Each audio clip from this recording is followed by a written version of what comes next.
The perfect heart. One day a young man was standing in the middle of the town proclaiming that he had the most beautiful heart in the whole valley. A large crowd gathered and they all admired his heart for it was perfect.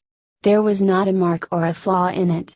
Yes, they all agreed it truly was the most beautiful heart they had ever seen. The young man was very proud and boasted more loudly about his beautiful heart. Suddenly, an old man appeared at the front of the crowd and said, "Why, your heart is not nearly as beautiful as mine." The crowd and the young man looked at the old man's heart.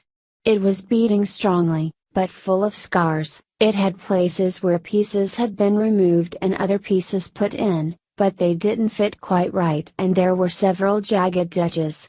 In fact, in some places there were deep gouges where whole pieces were missing. The people stared. How can he say his heart is more beautiful, they thought. The young man looked at the old man's heart and saw its state and laughed. "You must be joking," he said. "Compare your heart with mine, mine is perfect and yours is a mess of scars and tears."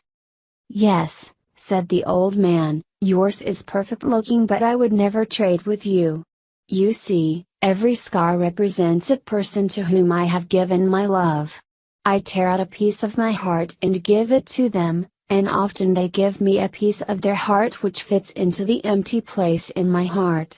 But, because the pieces aren't exact, I have some rough edges, which I cherish, because they remind me of the love we shared. Sometimes I have given pieces of my heart away, and the other person hasn't returned a piece of his heart to me. These are the empty gouges. Giving love is taking a chance. Although these gouges are painful, they stay open, reminding me of the love I have for these people. I hope someday they may return and fill the space I have waiting.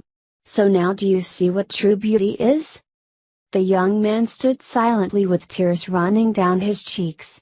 He walked up to the old man, reached into his perfect young and beautiful heart, and ripped a piece out. He offered it to the old man with trembling hands. The old man took his offering, placed it in his heart and then took a piece from his old scarred heart and placed it in the wound in the young man's heart. It fit, but not perfectly, as there were some jagged edges. The young man looked at his heart, not perfect anymore but more beautiful than ever, since love from the old man's heart flowed into his. They embraced and walked away side by side. How sad it must be to go through life with a whole heart.